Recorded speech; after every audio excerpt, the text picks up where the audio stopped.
할렐루야. 네, 주님 찬양합니다. 오늘 이 자리에 변함없이 우리와 함께 계신 그 주님을 찬양합니다. 네, 변함없이 오늘도 우리를 사랑하시는 그 주님을 찬양합니다. 네, 오늘도 이 자리에 주님께서 말씀하실 것입니다.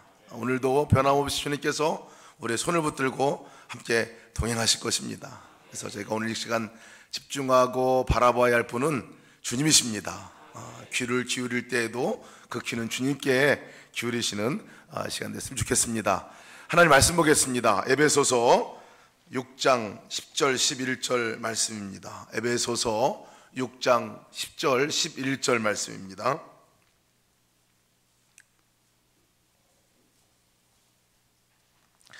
두 절 말씀인데 함께 한 목소리로 봉독하겠습니다. 에베소서 6장 10절 11절 시작. 끝으로 너희가 주 안에서와 그 힘의 능력으로 강건하여지고 마귀의 간교를 능히 대적하기 위하여 하나님의 전신갑주를 입으라. 아멘.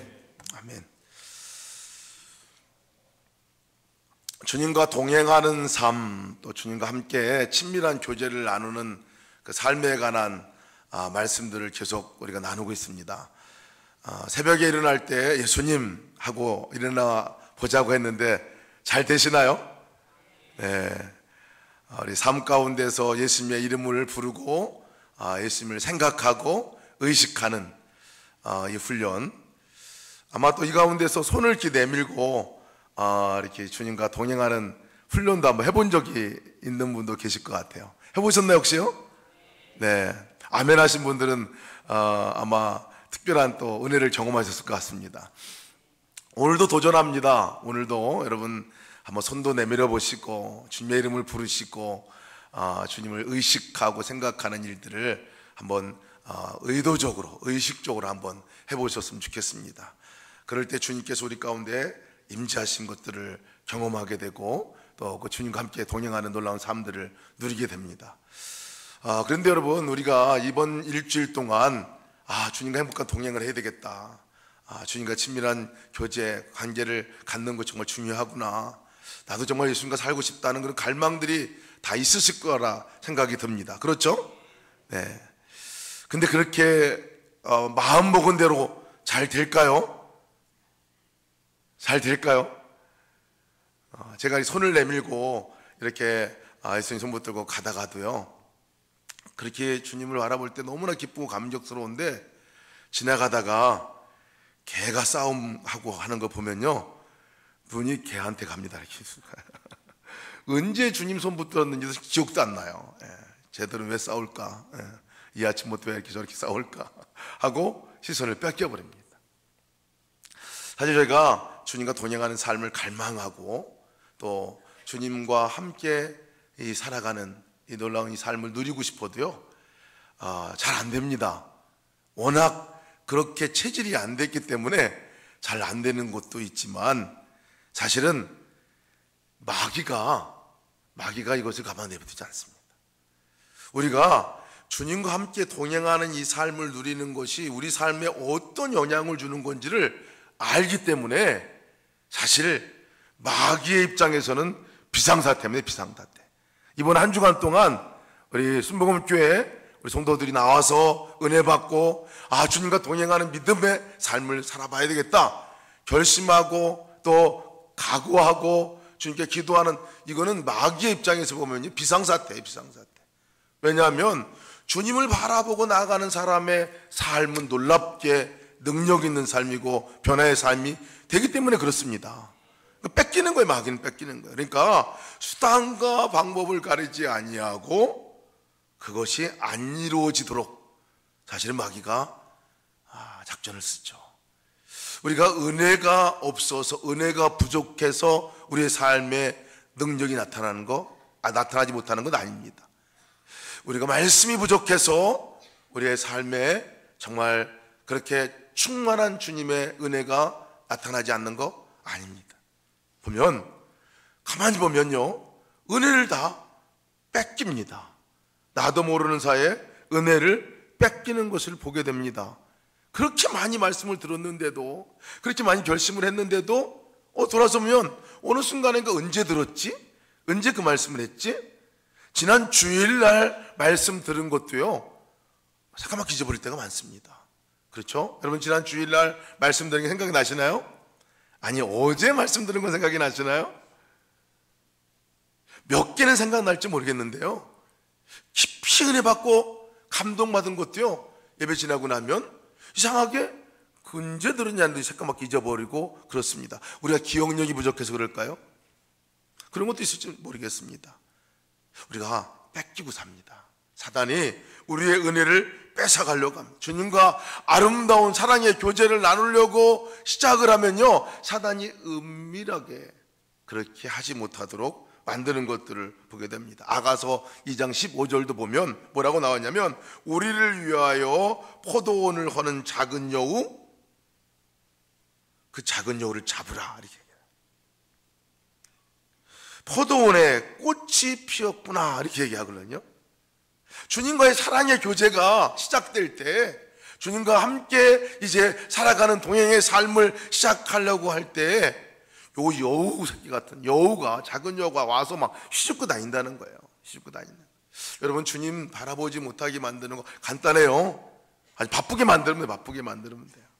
조금만 바쁘게 만들면요, 주님 못 바라봅니다. 주님 생각 안 나요. 오늘 잘 살펴봤으면 좋겠습니다. 이번 주에 한번 잘 살펴봤으면 좋겠습니다. 내가 예수님 생각을 하고 지냈는가? 네, 마귀가 우리가 좀만 바쁘게 해도요, 주님 생각 안 납니다. 조금 어려운 일이 생겨도 주님 생각 못 나게 하죠. 근신하라, 깨어라, 너희 대적 마귀가 우는 사자와 같이 두루다니며 삼킬자를 찾나니, 그랬잖아요. 은밀히 우리도 모르는 사이에 자꾸 우리의 마음을 주님께 멀어지게 만들고 주님께 집중하지 못하게 만듭니다. 어떤 선교사님이 아프리카에 사역한 선교사님이세요. 선교사님이 선교를 하러 나갔는데 이 마을 사람들이 이상한 거예요. 이상한 게 아니라 생활 자체가 하루 종일 보니까 아침에 일어나가지고 세수하고 밥 먹고 저 동네 밑에 그 강가까지 가가지고 물을 길러 가는 거예요. 그래서 가가지고 몇 시간 동안 한낮에 갔다가 다시 또 몇 시간 동안 물을 길러 가지고 와서 밥 해 먹고 닦고, 그리고 저녁 때 또 자고, 이 생활을 계속 반복해서 하는 것들을 보고 이 선교사님이 이분들에게 물이 필요하구나. 그래서 우물을 팔려고 준비를 했답니다. 어디 우물 팔 데가 없나. 막 수맥을 찾아서 봤는데 수맥이 어디서 나왔냐면 그 마을 한복판에서 나왔어요. 마을 한복판에 거기에 수맥이 밑에 물이 있는 것을 발견했습니다. 그래서 이 선교사님이 그 마을 추장에게 제안을 했어요. 내가 보니까 여기 물 수맥이 안에 있다. 그러니까 이 물을 파자. 우물을 파자. 우물을 파면 그 먼 곳에 가서 물을 길러 다닐 필요 없이 매일 여기서 물이 나올 거니까 그렇게 한번 해보자. 그랬더니 추장이 우리가 그러면 그 사항에 대해서 회의를 해서 가르쳐 주겠다 얘기를 했습니다. 선교사님은 이 회의 결과가 당연히 물을 팔 거라 생각을 했어요. 물을 팔 거라. 근데 회의 결과를 가져온 추장님의 대답 듣고 충격받았어요. 왜냐하면 추장님이 하는 얘기가, 우리가 회의를 해봤는데 우물을 파지 않기로 회의를 했다는 거예요. 아니, 왜 그러시냐 그랬더니 마을 사람들이 다 얘기를 하는 게, 저 아래까지 물 길러 다니는 그것이 너무 바빠가지고, 거기까지 갔다 오는 그 시간이 너무 바빠가지고 우리는 우물 팔 시간이 없다. 우물 팔 시간. 그러니까 우리는 우물 못 파겠다는 거예요. 이상하죠, 그죠, 여러분? 우리의 삶도 꼭 이런 것 같아요. 우리가 너무 바빠가지고 주님의 일을 너무 많이 하다가 바빠서 정작 주님을 바라보고 주님 생각하고 주님과 함께 살아가는 삶을 놓쳐버려요. 마귀의 전략이죠. 마귀의 전략. 예수님 없이 마음껏 바쁘게 살게 하면요, 그냥 우리는 주님이 주시는 능력 못 받고 그냥 살아가게 됩니다. 우리가 은혜를 받았다 얘기할 때 보면 그때는 공통점이 다 주님과 함께 있는 시간입니다. 주님과 함께 있는 그 시간은 다들 얘기할 때 은혜 받았다고 얘기를 해요. 그때가 너무 좋았다 얘기를 합니다. 왜? 당연하죠. 주님이 우리 가운데 계신 것이 분명하게 내가 느껴지고 받아들여지고 의식되고 깨달아지고 그분과 함께 교제가 일어나면 주님이 내 속에 역사하기 때문에 그렇습니다. 내 마음의 역사하기 때문에 그렇습니다. 오늘 아침에 청년들이 찬양을 인도한 것 같아요. 뜨겁게 감사함으로 우리 찬양할 때 이 찬양의 자리에서 주님이 생각나니까 은혜가 되잖아요. 말씀 들을 때도 이 시간 주님 생각이 나니까 은혜가 되잖아요. 그죠? 그 은혜 받은 것의 공통점은 주님이 생각날 때예요. 이것이 여러분 우리의 삶 가운데 계속 지속되어지기를 주님의 이름으로 축원합니다. 가정에서도 이루어져야 돼. 가정에서 예수님이 생각나고 예수님이 의식되어지면 그곳에서 천국의 삶을 누릴 수 있잖아요. 거기서 주님이 주시는 은혜와 기쁨을 누릴 수 있다고요. 근데 마귀는 그거 못하게 합니다. 그래서 마귀는요, 우리의 마음과 생각 가운데서 주님 생각을 어떻게 하면 안 나게 할까? 어떻게 하면 우리 눈을 가려가지고 주님 못 보게 할까? 이게 마귀의 궁리거래요. 이게 마귀의 생각입니다. 무릇 지킬 만한 것보다도 더욱 내 마음을 지키라. 생명의 근원이 이에서 남이니라 라고 말씀하고 있어요. 마귀는 속입니다. 마귀는 이 속임의 대가예요. 어떻게 속이냐면요, 늘 속임에 아주 고단수를 쓰는 것이 있는데 그것은 너 혼자다 하는 생각입니다. 마귀가 쓰는 전략이에요. 너 혼자야 라고 생각하는 생각입니다. 여러분, 근데 우리가 혼자인 적이 있나요? 혼자인 적이 있나요? 없어요. 예수님이 내 마음 안에 오세요 하고 영접하고 그분을 마음속에 모셔드리고 살아간 이후로다가 예수님은 단 한 번도 우리를 홀로 둔 적이 없다 말씀하십니다. 내가 정녕 너희를 버리지 아니하고 정녕 내가 너를 떠나지 아니하리라 말씀하셨거든요. 이름 자체가 임마누엘, 하나님이 우리와 함께 계시다. 그 증거로 오신 분이 예수님이시고 그 증거로 우리 가운데 내주하신 분이 예수님이시잖아요. 한 번도 단 1초도 떠난 적이 없다고 얘기를 하시는데 마귀는 계속해서 우리 마음에 혼자다. 그렇기 때문에 외로움도 느낍니다. 외로움도 느껴요. 그렇기 때문에 죄 가운데 빠지기도 합니다. 왜 죄를 짓나요? 죄를 짓는 순간에는요, 자기가 혼자다 생각합니다. 아무도 안 보기 때문이라 생각을 하잖아요. 이게 마귀가 준 생각이에요. 마귀가 준 생각이에요. 주님이 분명히 거기 계신데도 불구하고 마귀는 우리 마음 가운데 너 혼자야 생각하면 죄를 짓게 만들어요. 여러분, 어떤 사람이 예수님이 함께 계신 게 분명한데, 분명히 와 계신데, 함께 옆에 계신데, 떠난 적도 없으신데 버젓이 사실이 아닌 것을 얘기를 할 수 있겠냐는 거예요. 거짓말을 할 수 있겠냐는 거예요. 어떻게 예수님이 거기 계신데 다른 사람과 음란한 것들을 저지르고 음란물들을 보고 어떻게 그렇게 추잡한 부분들 가운데서 자기를 노출시키냐 말이에요.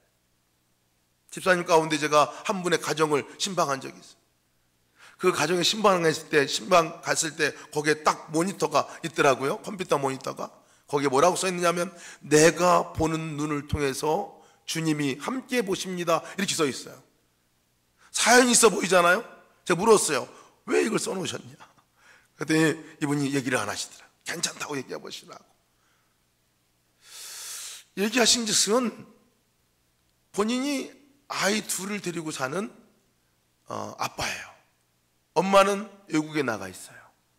혼자 아빠가 아이를 키우고 있는 아버지였어요. 아이들과 밥을 먹고 이제 애들을 재우고 나면 거실에 혼자 남게 되고, 혼자 남아서 늘 하시는 것은 컴퓨터 모니터에 앉아가지고 웹서핑을 하고, 어느 날부터인가 포르노 사이트에 접속하게 됐다는 거예요. 그러면서 자기가 너무 괴로운 시간이 시작됐다는 거예요. 마음이 복잡하고 좀 안 보려고 그렇게 하는데도 어쩔 수 없이 들어가서 보면 그냥 어떤 때는 밤을 꼴딱 새기도 하고, 새벽기도 나와가지고는 주님 잘못해서 용서해 주세요. 내가 너무 더럽습니다. 기도하고 철야 때도 기도하고 끊으려고 했는데도 안 끊어지더라는 거예요. 그래서 어느 날은 컴퓨터 모니터를 갖다 버렸대. 근데 며칠 후에 다시 컴퓨터 모니터가 와 있다는 거예요. 자기가 또 사온 거지, 또 가가지고. 이게 안 돼서 너무나 괴로워가지고 나는 예수님 안 믿는 사람인가 보다 생각할 정도로 괴로웠다는 거예요.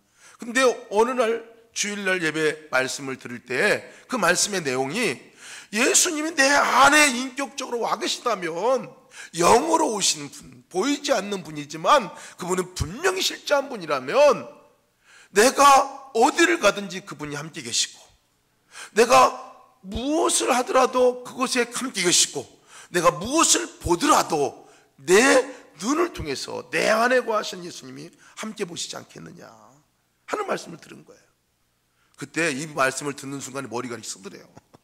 어제 저녁 때 그러면 내가 혼자라고 생각해가지고 혼자 들여다보고 있었던 그 시간에 내 눈을 통해서 예수님이 같이 보셨단 말이에요. 소스라치게 자기가 놀랐대.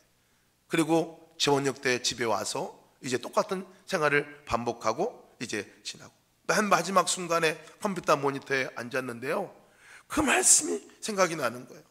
내 눈을 통해서 주님께서 함께 보십니다. 그러니까 자기가 거기에 앉는 순간에 여기에 주님이 계신 거구나, 내가 혼자가 아니구나 생각이 들더라는 거예요. 그래서 컴퓨터 모니터를 그날 처음으로 음란 사이트에 접속하지 않고 지나고, 그것을 잊지 않으려고 자기가 거기다 써놓은 거예요. 내가 보는 눈을 통해서 예수님께서 함께 보십니다. 여러분, 그렇죠. 예수님이 함께 보시는데 어떻게 강큰 사람이 예수님 좋은 거 같이 한번 보실까요? 거기 같이 보는, 누가 그렇게 하겠어요? 예수님이 같이 계시다고 생각 안 하기 때문에 그렇게 죄 가운데 나가는 거 아니겠습니까? 모든 죄의 근원이 그런 것 같아요. 모든 것이 거기로부터 오는 것 같습니다. 마귀가 쓰는 전략이죠. 제가 꽁 키우는 걸 봐요. 꽁. 여러분 꽁 아시죠? 꽁. 예, 그 우리나라 숲에 꽁 아주 정말 아름답습니다. 날아가는 거 보면 꽁이 수콩이 더 아름다워요. 암콩보다. 꼬리가 이렇게 있고 날개가 있는데 쫙 날아가면 멋있어요. 제가 꽁을 사육하는 사육장을 가봤어요. 근데 이상한 거예요. 꽁 키우는 게 이상한 게, 꽁을 키우려면 새잖아요. 새니까 지붕을 이렇게 씌워놔야 안 날아갈 거 아니에요. 근데 거기는 지붕이 없어요. 그리고 이렇게 울타리만 울타리만 쳐 있더라. 울타리만. 그 울타리도 아주 그냥 별로 그렇게 신통치 않게 쳐놨어요. 울타리 이렇게 그물막으로다가 쳐놨더라고. 이렇게 봤는데 꽁이 열심히 모이를 주먹, 꽤 많은 꽁들이었어요. 여기 모이만 열심히 주먹 먹고 다니더라고. 이상하다. 저 꽁들은 왜 못 날아갈까 생각을 했어요. 그래서 제가 혹시 낚싯줄을 묶어놨나? 그래서 가만히 보니까 낚싯줄은 안 보여요. 납덩어리를 붙여놔가지고 좀 무겁게 해서 못 날아가게 했나? 납덩어리도 안 보이더라고요. 아니면 날개를 어디를 좀 어떻게 해가지고 부러뜨려 놓은 건가? 아무리 봐도 제가 볼 땐 정상적인 꽁이었어요. 그래서 그날은 잘 몰랐어요. 그냥 이상하다. 어떻게 꽁이 저렇게 새인데도 못 날아가 모이만 저렇게 주워 먹고 다니지? 하고 그날은 왔는데요, 저희 교회에 어떤 목사님이 오셔가지고 설교를 하시는데 본인 교회에 꽁 키우는 교인이 있다는 거예요. 근데 꽁 키우는 방법이 너무 간단하다는 거예요. 왜 간단하냐면 꽁은 생리상 하늘을 보아야 나를 수 있답니다. 꽁은 여기 꽁 머리죠. 머리로 안 그리 대가리라 하죠. 새는요. 새 대가리, 죄송합니다. 새 대가리. 요거에 이렇게 머리를 들어서 하늘이 보이면 날아갈 수 있다는 거예요. 요거를 알아가지고 이 꽁 사육하시는 분들이 어떻게 하냐면 여기 앞에다가 책받침을 잘라가지고 딱 붙여놓은 거예요. 고무줄을 이렇게 묶어놓는 거예요. 그래가지고 꽁이 모이를 주워 먹다가 고개를 들어도 하늘이 안 보이게 만드는 거예요. 하늘만 안 보이면 못 날아가니까. 그래서 이 꽁이 이렇게 먹다가 다시 먹다가 다시 이렇게 하다가 평생 그냥 모이만 쳐다보고 모이만 주워 먹다가 샤브샤브로 인생을 마감한다는 거예요. 이게 꽁이. 제가 그거 보고 막 전율이 느껴지더라고요. 마치 꼭 우리 그리스도인들 같다는 느낌이 들었어요. 그리스도인 같다는 느낌이 들었어요. 나와 함께 계신 예수님, 나와 함께 계신 예수님은 변함없이 마치 하늘이 그냥 언제 눈을 들어도 보이는 하늘과 같이 주님이 우리 가운데 계신데, 그 주님을 못 보고, 주님 한 번 못 보고, 날라보지도 못하고, 한 번도 날라보지 못하고, 땅바닥만 쳐다보고 모이만 주워 먹다가 샤브샤브로 인생을 마감하는 이 꿩과 같이 그렇게 아무런 능력도 없고 아무런 차이점도 없는 그리스도인들로 살아갈 수 있겠구나. 주님 한 번 못 보고, 주님과 한 번 대화도 못하고, 주님 손을 한 번 붙들어 보지도 못하고 살아갈 수 있겠구나. 아, 이게 가장 무서운 일이구나. 마귀가 하는 이 전략이죠. 간단합니다. 주님만 못 보게 만들면 돼요. 주님만 못 보게 만들면 돼요. 여러분, 우리의 삶 가운데서 정말 우리의 눈을 들어서 주를 보고 나가는 것은요, 생명과도 같습니다. 주님이 우리 가운데 찾아오신 이유가 거기에 있거든요. 주님을 바라볼, 나 좀 바라봐라, 나 좀 바라봐. 주님이 나 좀 바라. 왜? 주님을 바라보는 순간, 주님과 함께 인격적인 만남이 있는 순간 주님이 일하시기 시작하기 때문에 그렇습니다. 마귀는요, 혼미케 한다, 성경은 얘기하고 있어요. 그 중에 이 세상 신이 믿지 아니하는 자들의 마음을 혼미하게 하여 그리스도의 영광의 광채가 비치지 못하게 함이니 그리스도는 하나님의 형상이니라. 혼미하게 하는 거예요. 그러니까 이 마귀가요, 이렇게 뭐 씌우는 거 와가지고 뭐 하는 것들 모릅니다. 우리가 언제 그랬는지도 모르고 와요. 은밀하게 들어옵니다.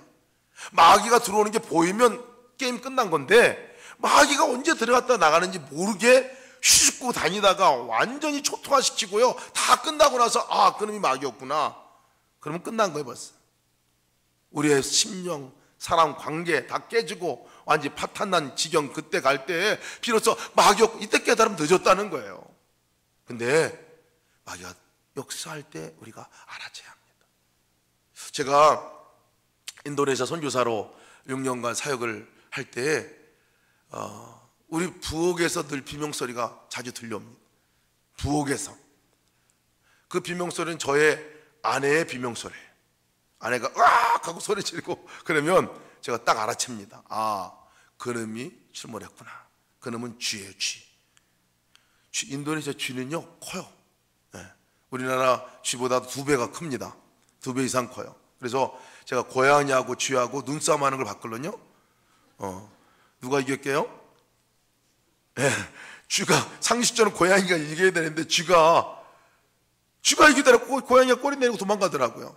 엄청 커요. 그런 쥐가요, 집안에 부엌에 들어오면 초토화시켜요. 아주 뭐 그냥 곡간, 세간 다 드러납니다. 그래가지고 뭐 여기저기 어디서 나왔는지 그냥 다 막아놔도 어디서 나왔는지, 하늘에 떨어지니 땅에 쏟았는지 모를 정도로 또 쥐가 생겨요. 그러면 쥐가 이제 비명소리가 들리잖아요. 그러면 쥐가 이제 발견이 된 거예요. 그러면 제가 이제 같이 사는 자매를 부릅니다.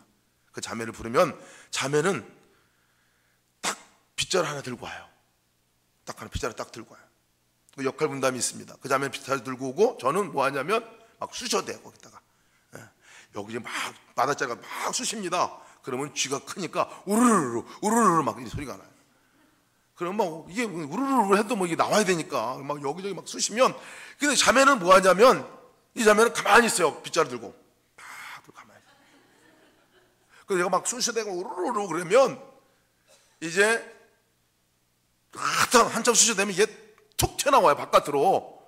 그러면 이때 이 자매가 딱 가만히, 그러면 한 방에 끝납니다. 그래서 제가 너무 신기해가지고, 야, 너 어떻게 쥐를 잘 잡냐, 어떻게 한 방에 그것도 딱 해가지고 끝나냐. 몇 마리도 상관없어요. 튀어나오기만 하면 끝나는 거예요. 튀어나오기만 하면. 이 자매는 어렸을 때부터 쥐가 엄청나게 많은 동네에 자랐다는 거예요.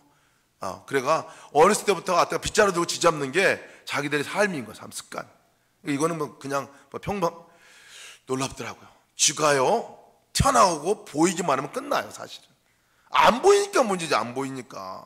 사단도요, 우리 삶 가운데 안 보이니까 문제예요. 들어와가지고 막 휘젓고 다니잖아요. 우리 마음을 휘젓고 다니잖아요. 몰라요. 못 발견해. 그걸 잘 못 발견해요. 언제 들어왔다 갔는지 몰라요. 사단은 교만의 마귀다 알죠. 그런데 그 교만이 우리 가운데 쑥 들어왔다 나가도 몰라요.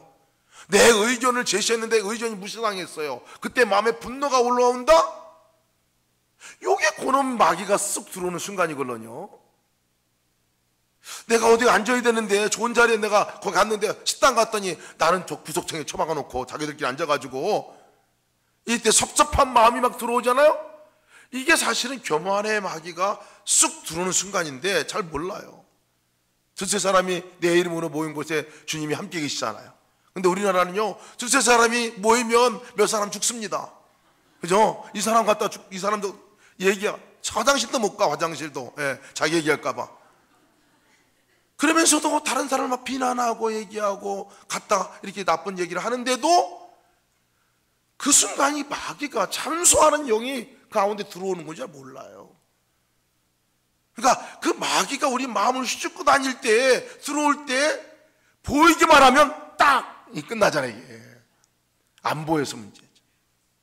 제가 우리 예수님과 동행 일기를 쓰면서요, 이거 참 놀랍다. 이 쥐새끼 같은 마귀, 이 마귀가 오는 통로를 정확하게 보게 되더라고요. 우리가 영성일기 있죠. 예수님과 동행하는 일기를 쓰면서 제가 두 가지 큰 유익이 있어요. 그것은 첫 번째는 주님과 동행했는지, 내가 주님을 의식하고 살았는지 안 살았는지를 제가 볼 수 있어요. 주님 생각하고 살았는지 내 마음의 상태를 볼 수 있는 점검일지라고 그랬잖아요.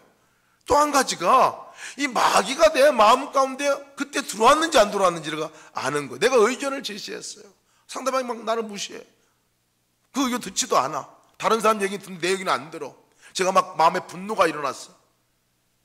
그때는 모르고 그냥 화가 나서 끝났는데 저녁 때 기록해 보니까, 점검해 보니까 그때 왜 그랬을까? 그때 그놈 교만의 마귀, 이 쥐새끼 같은 마귀가 내 마음 안에 휘젓고 들어온 거구나. 이 섭섭이 마귀라. 이 마귀가 들어온 거구나. 그때 내가 다른 사람에 대해서 오늘 그 사람에 대해서 얘기를 했는데 그 비난의 얘기를 했구나.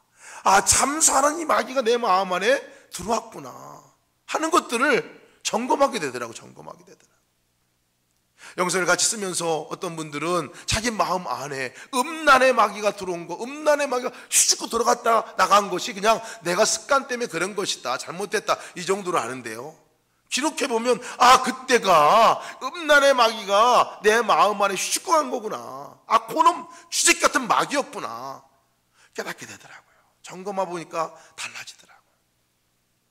여러분, 우리 마음 상태를 무릇 지킬 만한 것보다 내 마음을 지키라 라고 얘기했어요. 언제 우리 마음을 지킬 수 있겠습니까? 언제 마음을 우리가 갖고 볼 수 있겠어요?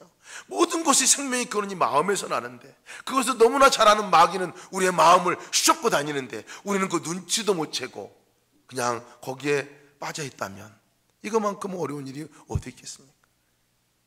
점검해 보는 것이 너무나 필요합니다. 점검해 보는 것이 너무나 중요한 이유 가운데 하나입니다. 사단과의 싸움을 우리가 생각하면요, 분명한 승리의 길을 주님께서 보여주셔요. 어떤 분은 자꾸 마귀만 생각해가지고요, 마귀하고만 싸우다가 그냥 지쳐가지고 하시는 분들이 계세요. 근데 마귀와의 싸움에서는요, 아주 승리가 간단합니다. 단 한 방에 끝나는 것이 이 사단과의 싸움이에요. 오늘 성경 말씀이 그 말씀입니다. 오늘 성경 말씀을 우리가 함께 읽었던 것이 끝으로 너희가 주 안에서와 힘의 능력으로 강건해지고 마귀의 관계를 대적하기 위하여 전신갑주를 입으라 그랬잖아요. 그죠, 여러분? 저는 이 전신갑주를 입으라 이 말씀을 어렸을 때부터 엄청나게 외웠어요. 이거 뭔 내용 맞았걸요? 구원의 투구, 말씀의 검, 믿음의 방패, 의의 흉배, 진리의 허리띠, 평화의 매는 복음의 신발, 엄청나게 외웠는데요, 이것이 저의 삶에 아무런 영향을 주지 못했습니다. 외우긴 외웠는데 전신갑주를 로마 병사의 그림까지 그려가면서 로마 병사의 투구, 방패, 칼, 흉배, 허리띠, 신발 다 그려가면서 외웠는데도 아무런 영향력이 없더라고요. 여러분은 어떻습니까? 이 말씀이 여러분들 삶을 변화시킵니까? 전신갑주를 입으라고 그랬어요. 놀라운 거는요, 전신갑주를 만들라 하지 않고 전신갑주를 입으라 그랬어요. 그 말은 이미 전신갑주가 내 안에, 내 삶에 있다는 거예요. 이미 있다는 거예요. 입기만 하면 되는, 입기만 하면 되는. 그 사단과의 싸움에서 승리할 수 있는 길은 첫 번째, 입는 거예요. 내가 입는 거. 뭘 입어야 되느냐는 거. 전신갑주를 설명해 주는데요, 제가 여러분 이 전신갑주를 설명해 드리겠습니다. 여러분, 우리 삶 가운데 진리로 오신 분이 누구신가요? 좀 크게 대답해서 괜찮아요. 네.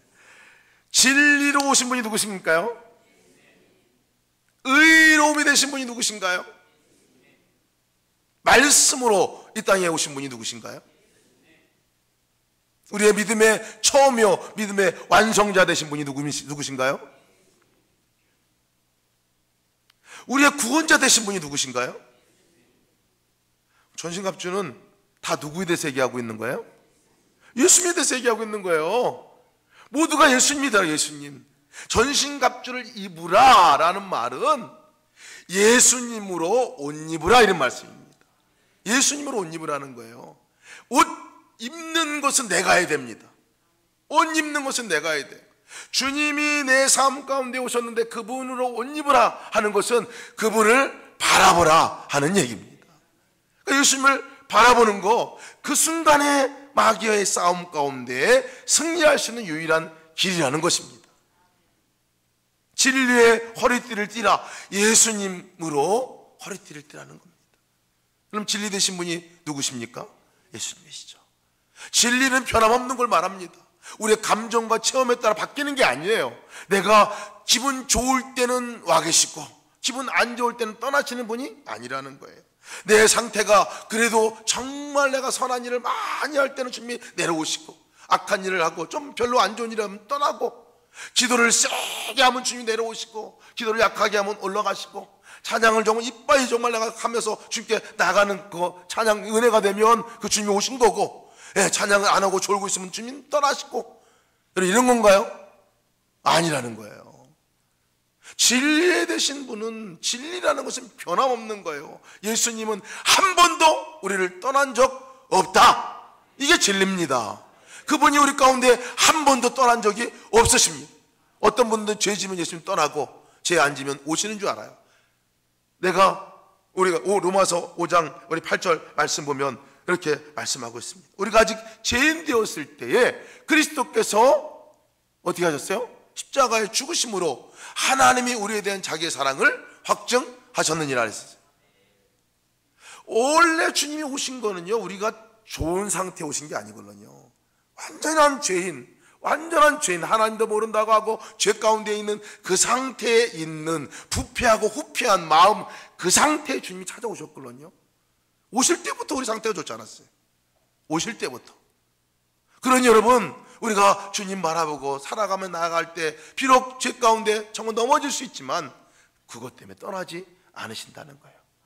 만약에 그것 때문에 떠났으면요, 심각합니다. 심각하잖아요. 내가 좀 잘못됐다고 주님, 야, 너 질렸다 내가 너. 내가 뭐 같이 못 있겠다, 못 살겠다. 떠나시면 끝나는 겁니다. 그러니 진리 되신 예수 그리스도로 허리띠를 띠라는 것은 변함없으신 그분을 제발 좀 바라봐라, 이 얘기입니다. 이 얘기. 의의 흉배는 뭘 말합니까? 여러분, 우리가 의롭게 해달라고 얼마나 많은 노력을 합니까? 얼마나 많은 애를 씁니까? 그런데 우리의 노력과 우리 행위로다가 우리가 거룩해질 수 있습니까? 우리가 의로워질 수 있습니까? 성경에서는 진정한 의의를요, 내가 무엇을 해서 이뤄낸 것을 의라고 말하지 않습니다. 진정한 의와 진정한 거룩함은 예수님이 임재한 그 자리가 거룩한 거라고 얘기하고 있어요. 예수님의 임재해 있는 자리, 고린도서 3장 16절 말씀 보면 너희가 하나님의 성전인 것과 하나님의 성령이 너희 안에 거하시는 것을 알지 못하느냐? 우리가 뭐가 된 거예요? 성전이 된 겁니다. 내가 잘나서? 내가 거룩한 행동을 해서? 내가 의로워서? 아니에요.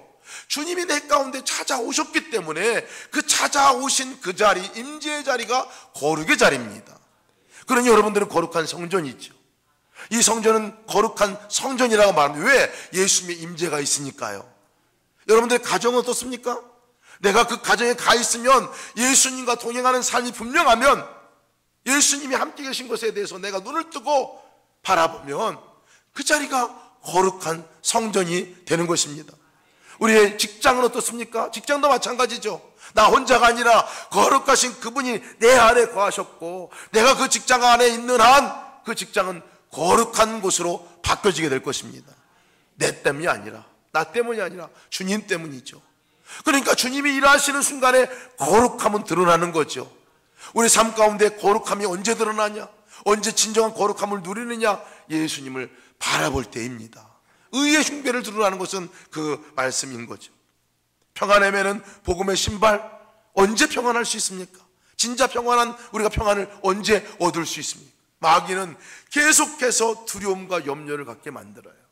두려움과 염려는요, 주님이 생각 안 날 때 오는 현상이잖아요. 제가 뇌경색으로다가 몇 년 전에 앓은 적이 있어요. 뇌경색을 맞았어요. 여기 뒤에 기억력을 담당하는 해마 부분에 뇌경색이 왔어요. 성경도 못 읽겠더라고요. 그리고 말씀이 묵상이 안 되면 기도도 제대로 되지 않습니다. 외웠던 성경 말씀 다 잊어버리고 사람들 이름도 다 잊어버렸어요. 기억이 안 나는 거예요. 제가 누굽니까? 물어보면 이름 생각이 안 나. 얼굴은 기억나는데. 그때 제 안에 두려움이 엄습해 왔어요. 두려움이, 염려가 싹 들어오는데요, 이제는 끝났나? 이제는 내가 성경도 못 읽네? 내가 설교를 할 수 있는 건가? 아무것도 못하는 사람이구나 생각이 든 이것이 두려움과 염려가 제 안에 엄습해 올 때, 그때 밖에 나가가지고 산 꼭대기에서 산을 아래 바라보면서 제 안에서 우연히 그냥 이렇게 외마디가 나온 게 뭐였냐면 아빠 하고 외치는 외마디였어요. 아빠. 근데 그때 아빠라고 제가 외친 것 뿐이었는데 하나님을 아빠라고 그때 부르더라고요. 저는 하나님을 아버지라고, 저희 아버님은 아버지라고 불렀거든요. 아빠라는 용어를 잘 안 썼어요. 제 아들이 저한테 아빠라는 용어를 쓰죠. 근데 그날은 이상하게 제 안에 영혼의 탄식, 영혼의 그 소리 같아요. 아빠 하고 불렀어요. 근데 그때 놀라운 것은요, 아빠 대신 하나님께서 내 안에 거하신 거, 지금 여기에 계신 게 분명히 믿어지더라고요. 한 거는 주님 이름 부른 것밖에 없어요. 믿어지고, 그렇지, 아빠가 여기 계시지. 그러니까 그 주님이 다시 제 안에 얘기하신 게 뭐냐면요, Rejoice in me 라는 말씀이었어요. Rejoice in me. 내 안에 기뻐하라. 저는 꼭 말씀하시면 영어로 세 자만 딱 말씀하신다. 네 자 말씀하시면 못 알아들을까 봐 그런가 봐요. Enjoy with me 이렇게 얘기하시고, Rejoice with me. 그날도 내 안에 기뻐해라. 내가 있어. 너 아무것도 안 해도 괜찮아. 내가 있으니까 내가 함께 하잖아. 그러니 내 안에 기뻐해. 지금 내 안에 네 안에 나 있잖아. 기뻐해. 말할 수 없는 평강이 그다음부터 오더라고요. 그 이후에 주님께서 치유의 역사도 허락하시고 지금 이렇게 말씀도 전할 수 있는 사람으로 세우셨어요. 하나님의 은혜가 아닙니까? 진정한 평안, 우리가 진정한 평안은 다른 데서 구할 것이 아니라 예수를 바라볼 때, 주님 바라보고 주님을 의식하고 생각하고 그분의 실제가 내 안에 믿어질 때, 그것이 예수님으로 옷 입는 삶입니다. 믿음의 방패 마찬가지, 구원의 투구 마찬가지, 성령의 검 마찬가지입니다. 말씀의 검 마찬가지입니다. 주님이시죠, 주님. 우리가 언제 능력 있는 삶으로 나갈 수 있습니까? 저는 오늘 새벽에도 나의 사랑 나의 어여쁜 자야 일어나 함께 가자, 눈 뜨자마자 그 성경 말씀을 외웠어요. 아까 여기서 설교하기 전에 요 자리에 앉아서도 나의 사랑아 나의 어여쁜 자야 일어나 함께 가자. 말씀으로 내가 나갈 때, 말씀이 기억날 때 주님의 임재가 그냥 느껴져요. 주님의 임재가. 여러분 한번 해보세요. 오늘 가실 때 나의 사랑아 나의 어여쁜 자야 일어나 함께 가자. 너 혼자 아니야. 내가 할 거야. 넌 나의 사랑이야. 나의 어여쁜 자야. 주님이 말씀하시잖아요. 말씀이 우리의 삶을 변화시키고, 그분은 바로 예수님이시죠. 여러분, 우리가 주님을 바라봐야 승리할 수 있습니다. 주님을 바라봐야 마귀가 우리를 만지지도 못하는 역사가 나타나는 것입니다. 요한일서 5장 18절 말씀이 이렇게 말씀하고 있어요. 하나님께로부터 난 자는 다 범죄하지 아니하는 줄 우리가 아노라. 하나님께로부터 나신 자가 그를 지키심에 악한 자가 그를 만지지도 못하리라. 아멘입니까? 악한 자가 우리를 만지지도 못하리라. 사단이 우리를 만지지도 못하리라. 언제 그렇습니까? 우리가 주님 바라보면, 주님을 의식하고 생각하면, 우리가 주님께 눈을 들어 갓을 벗고 눈을 들어서 주님 여기 계시군요. 그 주님께 우리가 시선을 고정하면 사단은요 적어도 그 순간에는 만지지 못합니다. 적어도 그 순간에 우리를 어떻게 하지 못합니다. 여러분, 전 영역 가운데, 삶의 영역 가운데서 주님을 바라보라는 말로 표현한 것이 전신갑주를 입으라 하는 표현입니다. 모든 삶 가운데, 모든 영역 가운데서 주님을 바라볼 때에 온전한 승리, 온전한 주님이 주시는 그 약속한 승리, 사단이 만지지 못하는 역사가 나타나게 될 것이다 하고 말씀하시는 것입니다. 예수님과 동행하는 것이 행복의 시작입니다. 예수님과 동행하는 것이 승리의 시작입니다. 예수님과 동행하는 것이 이 땅에서 천국을 누리는 삶입니다. 여러분, 주님과 제발 동행하시고 함께 행복한 삶을 누리시기를 주님의 이름으로 축원합니다. 기도하겠습니다. 기도하실 때, 주님, 사단이 나를 넘어뜨리고 나를 하나님께 멀어지게 만들죠. 하지만 눈을 가려서 주님 못 바라보게 만들려고 하지만 내가 이제 눈을 들어서 주만을 바라보게 하시고 주님을 의지하게 하시고 주님과 동행하는 삶을 살게 하셔서 사단이 만지지도 못하는 역사가 나타나게 하여 주옵소서. 주님의 이름으로 몸으로 통성을 기도하시겠습니다. 주님,